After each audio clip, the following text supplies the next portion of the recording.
my lords, chief judges, and High Court and Federal High Court judges, chairman of both Kaduna and Kano Electric Distribution Company,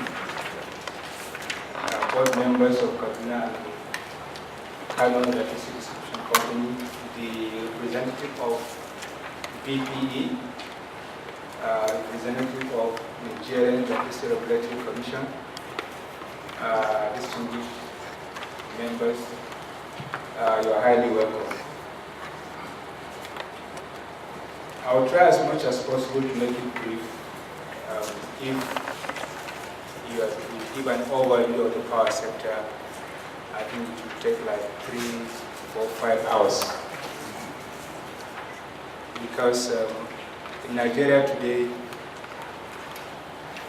like 3 to 5 years ago, when you talk about oil and gas, this is an organization or this is a sector that everybody is working on. But for the last 4 years, everything is about power.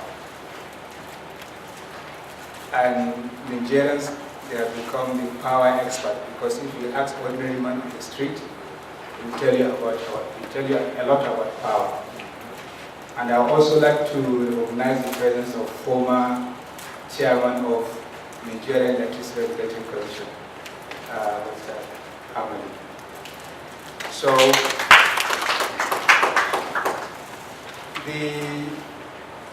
I will start with how power is being generated, so that we can have an appreciation. Why do we have to do certain things? Why laws should be set to regulate and monitor the delivery of power to end users? We also need to understand there are certain organizations that are responsible in monitoring and enacting laws for the purpose of monitoring and efficient power delivery to end user. The bottom line is that every consumer wants to see light. How it is being generated, most of the consumers doesn't care how it's being generated. What is important to see light. If you on your air conditioner, it will come. How the generation is being done in Nigeria is mostly 80% of generation is through gas, basically natural gas. And gas essentially comes from the Niger Delta area. This gas is being produced by oil majors, essentially joint venture with government. So from the one, we should understand that this gas is not for free, because there are a lot of investment that goes in there to explore this gas, purify gas, push it into the pipeline, and then moves from the pipeline to generation companies. Generation is in 2 parts. We have thermal, we have hydro. So 80% of generation is basically from thermal, and we have between 20 to 30% in hydro. In hydro, we have Jeba, we have Shiroro, we have Kanji. They are also contributing to the grid. So once gas is being transported to generation, then the power is being generated. And we have what is called the gas sales and purchase agreement between the generation companies and also with the power generating companies. So once we hear agreement, purchase, that means money must exchange hands. So there's a commitment, there's a delivery that you must do within a period of time so that power can be generated. So after generation, power is being transported to distribution companies via transmission company. Transmission company at the moment is still in the hands of government. But they also have to operate, they have infrastructure, there are guiding principles, they have operating procedures, they also have to keep the network healthy for power to be delivered. So there's also a cost to that. The third part of it, there's an interface between transmission and distribution. So the transmission ends at 132 to 33 kV line, so I don't want to go too technical. So we have bigger cables that carries a lot of power in megawatts. And then we also have smaller cables, 33 kV line, 11 kV line that distribute power, within the communities, within states, and also to industries. So there's also an agreement between distribution companies and also transmission companies. So this is how power flows. So if you look at the three segments I've mentioned, there are various agreements, there's cost implication, and also there are operating manuals and procedures, and they are all guided by law, and will be monitored, by the Nigeria Electricity Regulatory Commission in terms of performance. So after privatization, and the main aim of privatization is to improve the power delivery to end user. That is the essence. There are a lot of cost implications for you to be able to do that, and the belief of government is that if we are to be investing in power, maybe billions and trillions of naira, then what happened to healthcare? What happened to road infrastructure? So it is important to move away from investing so much in power and allow private sector to come in and support government to ensure that power is delivered to end user. So that's where BPE comes in, to ensure that there's a privatization to ensure power is being delivered. So if we come back to distribution companies, we are the face of all the value chain. We deal with individuals, we deal with customers, and we also deal with the organization. You have to deliver power 24 hours, that is the expectation. But how it is being done is just as described. So if there's a problem, for example, in the delivery of gas, there will not be supply of gas to generation company. So if there's no supply of gas to generation company, then there will not be delivery of power to distribution company to distribute to end user. And as I mentioned earlier on, that power is being delivered through cables that you see, transformers, and it's being measured by meters. So the key challenge is to ensure that what end user is using is being measured, and is supposed to pay for that energy. And there's a challenge that in Nigeria today, taking a cue from Kaduna and Kano, we have potential of about, say, 30 to 35 million population in these 7 northern states, that is Kano, Kaduna, Sokoto, Kebbi, and Zamfara, Katsina, and Jigawa. But if you look at the combined customer base, those that are being registered to utilize power between the 2 discos covering the 7 states, less than 1 million customers. That means even if you are to take just 10% of 35 million people within the 7 states, you should be able to have 3.5 million customers. These customers, they are not there. They are linked to the network, but only less than 1 million is being registered. They are consuming electricity as well. So these are consumers, not customers. Coupled with that, because of issue of attitude, affordability, some customers really want to get 24 hours of supply without paying for it. So the best thing to do is to see, okay, look, how do we get this power for free? Because we assume that power comes from government and it should be free. So the best thing to do is to bypass. Bypass could be for meters, it could be by illegal theft or power theft, it could be by direct connection, it could be by maybe having a mini distribution company. Because what happens is that you have a single customer that link about 20 customers behind it. So he is a mini distribution company as well, and he collect all this money. Because if you go to Kano City, for example, and other states, all cities, you have 1 meter here, and the way the houses are being structured, and it's written Bashiga, so you cannot enter into these houses. But behind, you have about 10, 20 houses. Cable, it could be above ground, it could be underground, enjoying electricity. So when we present a bill, especially that's why when customers are complaining about, they're not being metered and distribution companies, they are happy with the estimation, no. Because if, for example, I'm coming to estimate a house that I assume has only 3 bulbs and 1 ceiling fan, I estimate that customer 2,000 naira or 3,000 naira. But behind him, there are about 15 houses making ice blocks,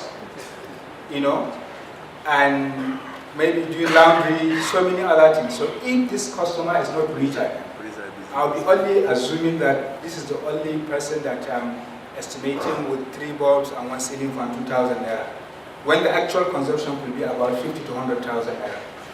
So that is why it's our best interest to meet our customers. So these are the challenges, and one of the other challenges that we're looking at is the issue of vandalization. The vandalization sometimes is being triggered, to cause chaos and also at the same time to create, dissatisfaction among customers. And there are other forms of vandalization for financial benefits. Because as earlier I mentioned that you see a situation where the whole transformer, substation, will be removed, will be stolen completely. And this transformer cannot be just removed by hand. You have to use crane. So you'll be surprised how is it being done. Because there are communities around, why is it that they cannot safeguard for somebody to come and carry out operation, to come with the crane and remove transformer, and cut away with it? Nobody responded. And at the end of the day, maybe the following morning, you will hear a complaint that we don't have power at this location for like 3, 4, 5 hours, sometimes 2 days. So these are some of the issues that we are looking at for this seminar to address. It is important to know that if there's any disruption in cable transformer, it affects the whole community. It is not only the person that made destruction that it will affect. He might not be from that community. But he caused destruction, he has stolen the cables, and will be arrested and during prosecution. After like 2-3 days, you will see the same person. Because for example, in Kaduna here, there was a person that has been arrested about 6 to 7 times. You'll be arrested, taken to police station, and after some times, taken to prison, and within a short time you'll come out. And after 3 days you'll come back again, because there's a benefit in doing that. You'll either break the transformer to take copper wire or maybe armored cable, And surprisingly, this person has been doing this operation for many years. But it was unfortunate that the last time he did it, he had a facial electrocution. So he got burnt. So he has to stay away in the hospital for about 3 to 5 months. So we had a relief, for that period. It wasn't in prison, but we had a relief for that period. So that is in terms of cables. We also have issues with meters. Because by regulation, you have to meter your customers. You have to measure electricity, and you cannot estimate customers, if you have meter available to deliver. But from experience, just last year, we have some of the areas, you'll be surprised that there are some areas in Nigeria that takes about 24 hours of supply for 30 days. In Nigeria, if you go to Kebbi State, in Kamba area, when I visited Kamba, the area there, the chief was telling me that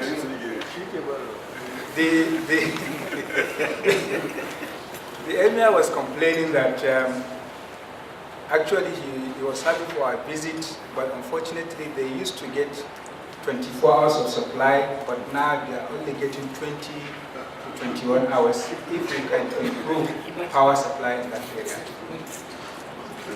I said, well, I'm happy to hear that, but unfortunately, me as a managing director, I'm living in Kaduna. I don't get 24 hours of supply. I don't even get 20 hours of supply. So at least if anyone should have power 24 hours, I should be able to move my house near the transmission company so that I can easily get power 24 hours. But I don't. So I was asking my area manager, what is the collection efficiency in this area that gets 24 hours supply? Surprisingly, it's just 10%. Why? Because they believe for them to release the right of way, they must get power for free, because this line is also going to Niger Republic. Not knowing that this power is being measured and we are also being paid. You see, surprisingly for most of us, I didn't know that at the end of the month, as we deliver bill to customers, that is how a bill is being delivered to us to pay for electricity that's being consumed. Regardless of whatever is being stolen, regardless of if our collection efficiency is 50%, regardless of 70% of the customers are not paying their bills, we have to pay 100% because the energy is being measured. It's assumed that it's being delivered to everybody and everybody is paying for his bills. That's how we receive bills on a monthly basis. So because they are getting 24 hours of supply, most of them cannot pay for the electricity. Why? When we meter some of them, because the estimation then was just 2,000, 3,000 naira, because we look at the environment and say, okay, look, they are in this class because we have different classes of customers. But when we meter them, those that pays for 2,000 naira, 3,000 naira, after metering, because of the 24 hours of supply and the meter is counting, the first day, because we normally issue meter with some units for you to start off. So most of them, after they start off, they never vend it. The good and honest ones among them, they say, look, after 5 days, they vend 5,000 naira. After 7 days, another 10,000 naira. So they end up vending about 30,000 naira. That is migrating from 2,000 to 3,000 naira to almost 30,000 naira because of the number of also supply they're getting. So we had a very good start up, but after a month, we realized from our database almost 70% of those customers are no more vending. So we are surprised that maybe they have an alternative ways of getting electricity. Maybe they have generators or they have solar. But when we visited the areas, we realized all of them, they are on. So they have bypassed the meter. Why? Because they cannot live without electricity. They are used to 24 hours. So this is the situation.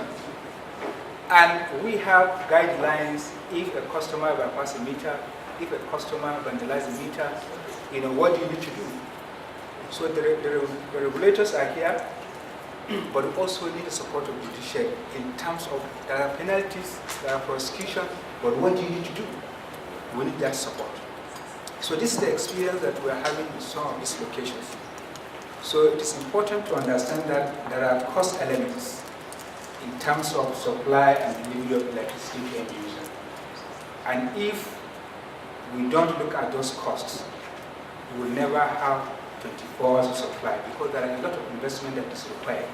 And the more somebody steals power or vandalizes the equipment or the infrastructure, the more that will have implication in the end user tariff. Why? Because the losses are there. You have to make more investment in replacement of this infrastructure. So that is why you need to understand that vandalization is much more than just the electricity distribution company. It also has a serious impact to overall economy because it has an impact in terms of tariff. Because if I'm to make more investment in terms of replacement infrastructure to recover the cost, then it will have impact on the tariff. If my tariff is 27 naira, I have to maybe take it to 30 to recover the cost of investment. But if you can reduce, if you can bring more customers, it can bring the tariff down. If you can have a healthy network without vandalization, it can also bring the tariff down. So it will benefit everybody. not only distribution.